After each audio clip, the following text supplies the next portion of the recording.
Hello friends, welcome to my new blog. আশা করি সবাই ভালো আছে আর আমিও ভীষণই ভালো আছি। দেখো সকাল সকাল বেরিয়ে পড়েছি।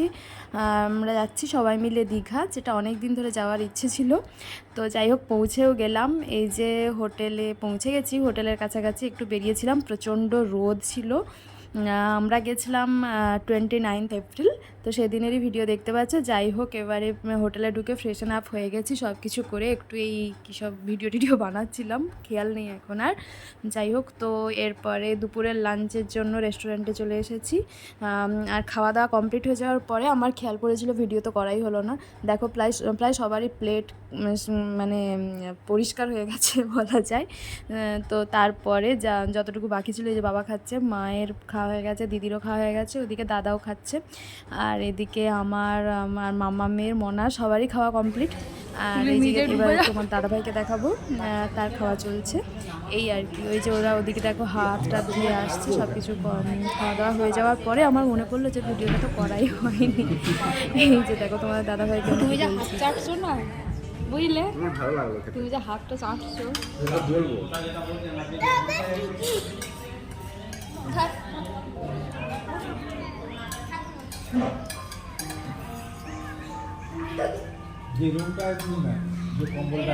যাই হোক, এবারে খাওয়া দাওয়া শেষ করে নিয়ে আমরা রুমে চলে গেছিলাম। আর একটু টায়ার্ড ছিলাম, সেই জন্য রেস্ট নিয়ে এই যে বিকেলবেলা আবার সবাই রেডি সেডি হয়ে বেরিয়ে পড়েছি। এই যে আমাদের হোটেলের সামনে দিয়ে হেঁটে যাচ্ছিলাম, এরপরে যাব সমুদ্রের ধারে আর কি, সি বিচে। তো যেহেতু রোদ প্রচণ্ড, তাই দুপুরবেলা তো বেরোনো যায় না। এই জন্যে একটু বিকেল হওয়ার পরে, রোদ পড়ার পরে বেরিয়েছিলাম। যদিও বাবা ওখানের বাতাস ভীষণই ঠান্ডা, তো মানে আমাদের এখানে মেদিনীপুরের মতো গরম লু ওখানে বয় না। তো এই যে আমি আর মাম্মা টুইনিং করে ড্রেস পরেছি, দেখো এটা আমার বহুদিনের শখ ছিল, এই শখটা পূরণ হয়েছে, তো আমার খুবই আনন্দ লেগেছে। এই যে দিদি আর মনাকেও দেখতে পাচ্ছ, সবাই একসঙ্গে মিলে সমুদ্রের ধারে যাচ্ছি। তো খুব খুব ভালো লেগেছে। অ্যাকচুয়ালি দীঘা আমার মানে অনেক স্মৃতি জড়িত একটা জায়গা, যেখানে আমরা প্রায় 5 বছর কাটিয়েছি। তো মাম্মামেরও ছোটোবেলাটা ওখানেই কেটেছে। তো এটা শুধুমাত্র সমুদ্র দেখতে যাওয়া নয়, এটা একটা অন্যরকম টানে যাওয়া বলতে পারো। যে টানটা মানে ওখানে গেলে যে কীরকম একটা আমি বলে বোঝাতে পারবো না সেই অনুভূতিটা। মানে প্রথম সংসার করা ওখান থেকে স্টার্ট হয়েছে, তারপরে মাম্মামের ছোটোবেলা কেটেছে, মাম্মাম যখন মানে আমি যখন প্রেগনেন্ট ছিলাম সেই টাইমটাও ওখানে কেটেছে। তো সেই টাইমগুলো তো বিশেষ টাইম বলো, সেগুলো তো ভোলা যায় না। যাই হোক, তো সেই সব স্মৃতিগুলো ওখানে গেলে আরও তাজা হয়ে যায়, আর ওগুলোর টানে আরও ছুটে ছুটে যাওয়া। যে আমি আর তোমাদের দাদাভাই একটু ভিডিও করছিলাম। দেখো চারিদিকটা এত সুন্দর, এত সুন্দর, মানে সমুদ্রের ধারে এই বাতাসটা, গ্রীষ্মকালে এই বাতাসটা ভীষণ ভীষণ ভীষণই ভালো লাগে, মানে মাইন্ড ফ্রেশ হয়ে যায় যাকে বলে। আর তোমাদের দাদাভাই দেখো না কী করছে। এরপরে এইদিকে দেখো মাম্মাম আর গোল্টু দুজনে মিলে, ভাই বোনে মিলে বসেছে কাদা ঘাঁটতে। এটাই তো সমুদ্রের ধারের মজা বলো, মানে এটা না করলে আর কি করা হলো। আমরাও করেছি ছোটোবেলায়, এখন আর অতটা করা হয় না। এই যে দেখো দুজনে কি করেছে, তারা ওখানে ঘর বানাচ্ছে, মানে ভীষণই ওরা মজা করছিল। তো এই যে এদিকে মনাও একটু মজা করছে আর কি। এই যে দিদি আর দাদাকে দেখতে পাচ্ছ, ওরা সমুদ্রের ধারে যাচ্ছে পা ভেজাতে। এই সময় তো আর স্নান করার মতো টাইম নয়, তো অনেকে করছিল যদিও বা স্নান, তবে আমরা যে ঘাটটার দিকে গেছিলাম ওই ঘাটটা খুব ফাঁকা। আমরা যখন দীঘায় থাকতাম মেনলি এই জায়গাটাতে এসে বসতাম মাম্মামকে নিয়ে, মাম্মাম এই জায়গাটা ছুটে খেলে বেড়াতো, আর আমরা ওখানটায় গিয়ে বসে থাকতাম ধারটায়।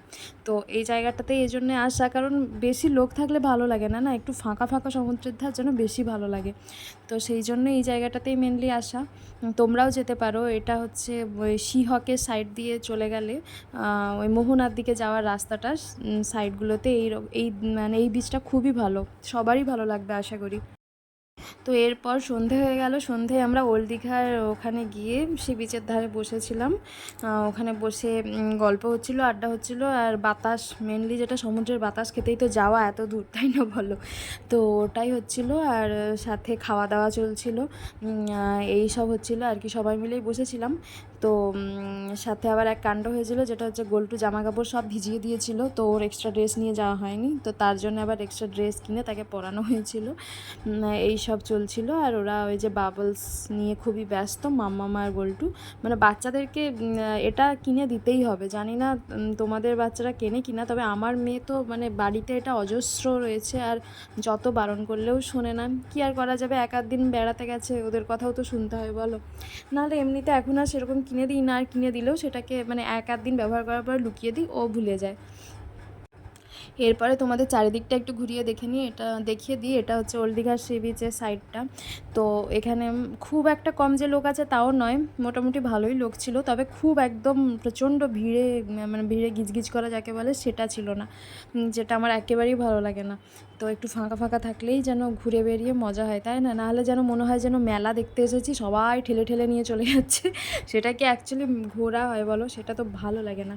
যাই হোক, এই যে এই দোকানগুলো তো থাকেই সমুদ্রের ধারে, সবাই জানো, এই যে মাছ ভাজার দোকান এই সব আর কি। এরপরে এই যে দুটো দুষ্টুতে চেপে গেছে গাড়িতে, এতে না চাপালে তো ওদের হয় না। যদিও আমার মাম্মা অতটা জেদ করেনি, কিন্তু গোল্টু তো ভীষণই জেদ করছিল, ওকে গাড়িতে চাপাতে হবে। গাড়ির প্রতি ওর একটা আলাদাই মানে টান আছে। আমিও এরপর টুকটাক একটু ভিডিও টিডিও করে নিচ্ছিলাম। এই জায়গাগুলো আগে বলতে গেলে প্রায় এভরিডে 2-3 দিন ছাড়া ছাড়াই যেতাম, এখন বছরেও যাওয়া হয় না।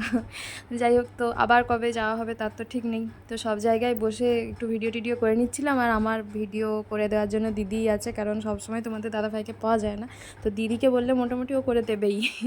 তো আমিও চারিদিকটা একটু ঘুরে দেখে নিলাম। এই যে আই লাভ দীঘা, যেটা আমি এবারে ফার্স্ট টাইম গিয়ে দেখলাম, মানে এটা হওয়ার পর আমি ফার্স্ট টাইম গেলাম, তারপরে আর যাওয়া হয়নি। তো এই যে চারিদিকটা দেখে নাও,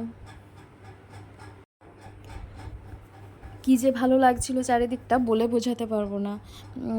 তো এই যে বিভিন্ন অ্যাঙ্গেল থেকে তোমাদের সব দিকটা দেখিয়ে দিচ্ছি। দেখো, সমুদ্রের বাতাসটা এতটাই ঠান্ডা ছিল, মানে ওখানে গরমটা সেভাবে ফিলই হচ্ছিল না। হ্যাঁ, বাতাসে মানে আর্দ্রতার জন্য ঘাম দেয়, তবে বাতাসটা খুব বেশি আছে। আর এই যে মা বলছিল, আমার চুল টুল উড়ে কী অবস্থা, তুই আমার ভিডিও করছিস। যাই হোক, এই যে দেখো, এই যে আমরা একটু আই লাভ দীঘার সামনে দাঁড়িয়ে গেলাম, যদিও এখানটা সেরকম লাইট পড়ছিল না, তো টুকটাক ভিডিও তো করতেই হবে, লাইট পড়ুক আর না পড়ুক, কী বলো। এই যে মনাও দাঁড়িয়েছে, আমরা তিনজনে মিলে দাঁড়িয়ে গেছি। আমাদের টুইনিং করা ড্রেসটা পরে কেমন লাগছে বলো কিন্তু, হ্যাঁ। এই যে মাম্মাম তার পাপার হাত ধরে ধরে হাঁটছে, আর গোল্টু তার পাপার কোলে কোলে যাচ্ছে, আর বিভিন্ন রকমের বায়না, ও যে গাড়িটাই দেখছে সেই গাড়িটাই ওকে কিনতে হবে। আর এদিকে দেখো, দেশ পাবলিকেশনের এখানে একটা বুক স্টোর হয়েছে, যেটা দেখে খুবই ভালো লাগলো। আগে আমি দেখিনি, এখানে ফার্স্ট টাইম দেখলাম। ভেতরে ঢোকার ইচ্ছে ছিল, কিন্তু সেই সময় গোল্টু এতটাই জেদ করছিল যে আর ঢোকার মতো সুযোগ ছিল না। তো সেদিনের মতো এইভাবেই টুকটাক এদিক ওদিক ঘুরে বেরিয়ে পড়লাম। তারপরে খাওয়া দাওয়াও সেরে নিলাম, দিয়ে আমরা হোটেলের রুমে ঢুকে গেছিলাম, আর সেইভাবে ভিডিও করা হয়নি।